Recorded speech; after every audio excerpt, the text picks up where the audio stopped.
Hey, what is up everybody? Welcome back to my channel. My name is Frassix. So it is almost the end of 2021, and if you guys don't already know or haven't realized, I have reacted and listened to a lot of songs this year. Some of them were happy, some of them were sad, some of them I liked, some of them I didn't like. So I decided to wrap up the year. I wanted to give you guys my list of the top 10 songs of the year for me personally. And first off, you may be thinking, Frassix, there are so many songs that were released throughout the year. How can you choose which songs are gonna be inside your top 10? Well, viewer, it was really tough, not gonna lie. So I basically just based it off a few factors, such as how long the track was released, how much it impacted my life, how popular it was online and in the general public, and just basically if I like the song or not, among a few other things that I based it off of. But for now, those are just the main things that I focused on when I'm compiling this list. And of course, like I said, I listened to so many songs this year and I couldn't necessarily fit all of them within the top 10, so I do have a few honorable mentions to mention to you guys that I liked but didn't really make the top 10. So some of those songs include Selfish Love by Selena Gomez and DJ Snake, Need to Know by Doja Cat, Deja Vu by Olivia Rodrigo, De Una Vez by Selena Gomez, Meet Me at Our Spot, Again by Sabrina Carpenter, Traitor by Olivia Rodrigo, Let Somebody Go by Coldplay and Selena Gomez, 3435 and POV by Ariana Grande, and just so many more songs that I could probably go on for days listing all the songs that I personally loved throughout this year. Anyways, I'm gonna get into the top 10 songs personally for me of the year, and again, these were just based off of my opinions and my feelings toward these songs, because I feel like these songs really had an impactful I guess influence on me as well as in public, so I really accounted for a lot of things. But again, for me, these are my personal top 10 songs, and I'm really excited to share them with you guys. Okay, so number 10 is Good For You by Olivia Rodrigo, and I absolutely love this song. I reacted to the song and music video, and I was just so shook because it was like so rockery, and I loved it so much. The aesthetic, the vibe, the kind of angst that she had in this song, the attitude, it was just so amazing. This was her second chart topper in the United States, and I'm really proud of her for doing that. And it was just everywhere on the radio and online, and there were just so many TikToks and memes made about it, and I absolutely love that song so much. Number 9 is All Too Well, the 10-minute version by the one and the only Miss Taylor Swift. And I'm pretty sure you all know that All Too Well is my favorite song from Taylor, and just for it to be extended and for us to get the 10-minute version, which we've been asking for essentially a decade, and she finally released it from the vault, and I reacted to the song and the short film and the Saturday Night Live performance recently, and you guys should definitely check that out because I absolutely loved it so much. It was just so emotional, and like All Too Well by itself is amazing and deep and personal already on its own, but then you include the 10-minute version and it just gets so much more deeper with more detail, more storyline, and more tea, and I just absolutely love that so much, and it makes me so emotional. My favorite part from that song, well, my favorite part from the original All Too Well was Refrigerator Light line and the autumn leaves falling down like pieces into place. But for the 10-minute version, my favorite line, I guess, is like the very end when she's like, do you remember the first fall of snow and how it glistened as it fell? I remember it all too well. And just that outro, I loved it so much. Number 8 is Kiss Me More by Doja Cat featuring SZA. And of course, this song was everywhere. There were so many different TikTok trends made about it. And of course, when I first listened to the song, I didn't react to it because I didn't really vibe with the song, but I just kept on hearing it all the time on the radio and online, and pretty soon I was just bopping it to it so much. And of course, the ding part just really, I just love that so much. And the music video for this is really cool as well. Number 7 is Anyone by Justin Bieber, and this was literally the first song that I listened to that was new when the new year happened, because he released this, I think, on January 1st, and I really dig this song. It's just so good and just it's just such a feel-good song, and I love it, just the inspiration, the message. And of course I also reacted to the Camila Cabello demo versions, and I'll leave a link for that in the description below as well. But again, yeah, I just love this song and this music video from Justin. Number 6 is Sand in My Boots by Morgan Wallen, and this was very surprising for me because I first heard this song through a few TikToks when it was a TikTok trend, but I didn't really listen to the entire song until late. I don't really remember how exactly. It was probably, I don't know, maybe I heard it on the radio or something, but then I just listened to the song and I absolutely loved it. I love the message, the story. It's so heartbreaking. It's so dramatic. I'm pretty sure the first few times I heard the song, I cried a lot because I was going through some stuff and it was really bad, and I could really relate to the lyrics, especially like, I guess the second verse was really tear-jerking for me. But overall, I just absolutely love this song a lot, and I don't know, I just like it, and I feel like this is a song that a lot of people don't know, or it's just starting to get traction on the radio and stuff, because I hear it more and more on the radio lately, and I'm just like, yes, I just really love this song, and yeah.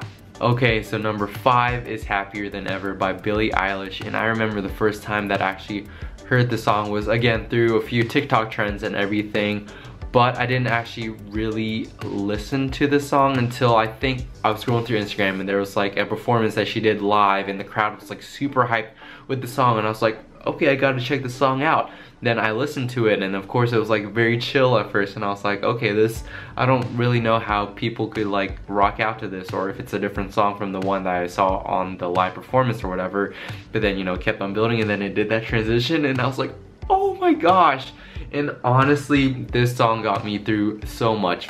I listened to the song, or I found this song right before I had to go to an ex, which I didn't really go to that ex at the end of it all, and afterwards I think the song had a whole new meaning for me with the lyrics and everything, and I'm just like, yes, I love it so much, and it's so emotional. Like that is one of the songs that I feel like I have to listen to it live, performed live or something live, just so I can like rock out to it with a bunch of other people that are probably feeling the same thing I am. And I just really dig that, and I dig that vibe, and I dig this song, and I like the music video as well, and all the live performances. I'm pretty sure I watched almost all the live performances that she did of this song. Number 4 is Mr. Perfectly Fine by Taylor Swift. This was released as a From the Vault track for Fearless Taylor's version. Of course, she released this as I guess a promotional single before the actual album was released, so I'll leave a link for that in the description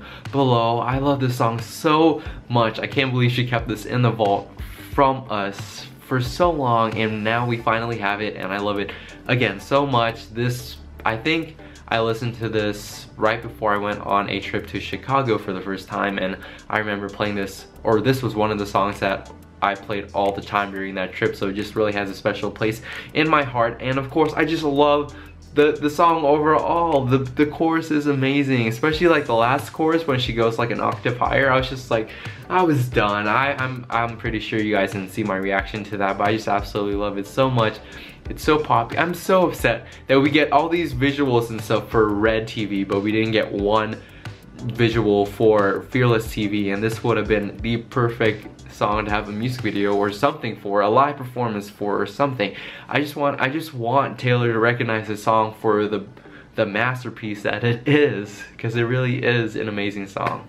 Number 3 is Save Your Tears by The Weeknd, and you can or cannot include Ariana Grande's remix to this. I am personally just talking about, because I don't know, this song had such an impact on me even way before the Ariana remix was released, because I got into The Weeknd this year. I got prepped up, I watched all of his music videos and stuff from the After Hours era, and I was just listening to all these songs, and I really got a newfound respect for The Weeknd, and this song was definitely one of the highlights from the After Hours. And I think this was like shortly after the Save Your Tears the music video was released, and I was like, what is this? And then I listened to the song and I was like, oh my gosh, this is so amazing, and it's kind of sad in a way, but I really really liked the vibe of the song. And then Ariana's remix came into the picture, and this song has a special place in my heart too, because this is another song that I listened to and reacted to in Chicago. I'll leave a link for the reaction in the description below,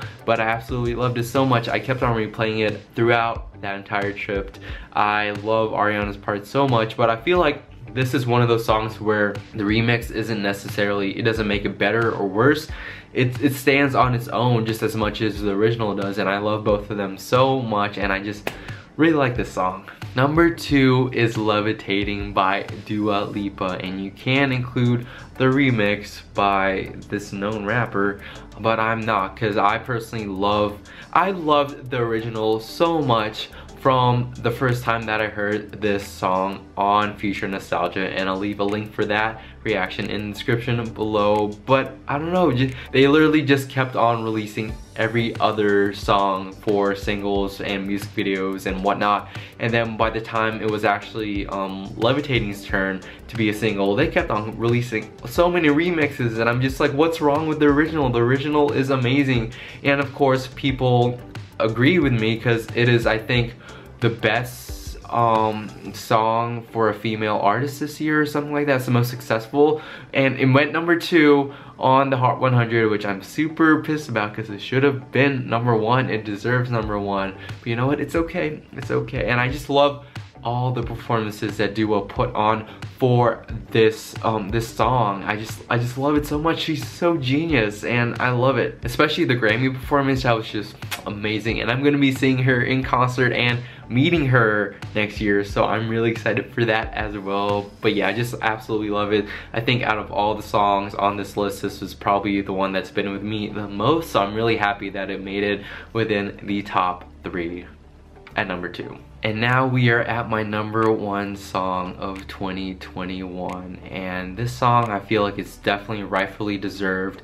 This song got me through a lot of things, and this song was definitely one song that I didn't expect to, I guess, like or react to at all this year. I didn't expect this artist to come up this year at all, even though I knew about this artist essentially last year, not from music but more so from acting, and that actress slash singer is Olivia Rodrigo, and the number 1 song of 2021 for me, if you couldn't already guess, is Driver's License. And I just love this song so much. This is like the first real dark horse of a hit that I experienced in a while, because usually I would listen to a song and they either would just jump to number 1 because I knew about the artist, or they would just gradually make their way up to number 1 or make it big or be successful and everything, and I would still know about them. But this was so surprising that it was so successful so quick, and it literally catapulted Olivia's career into the stratosphere, and she's been big and amazing, and I love her so much ever since the initial release. But this song is amazing. Olivia is amazing. It's so emotional. I cry so much with this song, and it's just so personal for me. So congratulations to Olivia for taking the top spot for my song of the year for 2021. Maybe it might win a Grammy or 2 or a few next year, and I guess we'll just have to wait for that. But yeah, that's pretty much it for me, guys. So what do you guys think of my listing? Do you guys agree with it? Do you guys think some songs should have been higher, lower, not on the chart? Do you guys think there should have been some songs that were within the top 10? Just let me know in the comments down below. And that's pretty much it for me, guys. So thank you guys so much for watching. I really did enjoy telling you guys my top 10 songs of 2021. If you guys like this video, give it a thumbs up, subscribe, all the usual things. Follow me on my social media accounts. Just keep up with everything that I do. And happy holidays, everyone, and happy new year, and I'll see you guys in the new year. And until the next video, the wonder won't stop. I'll talk to you guys later. Bye. Boo.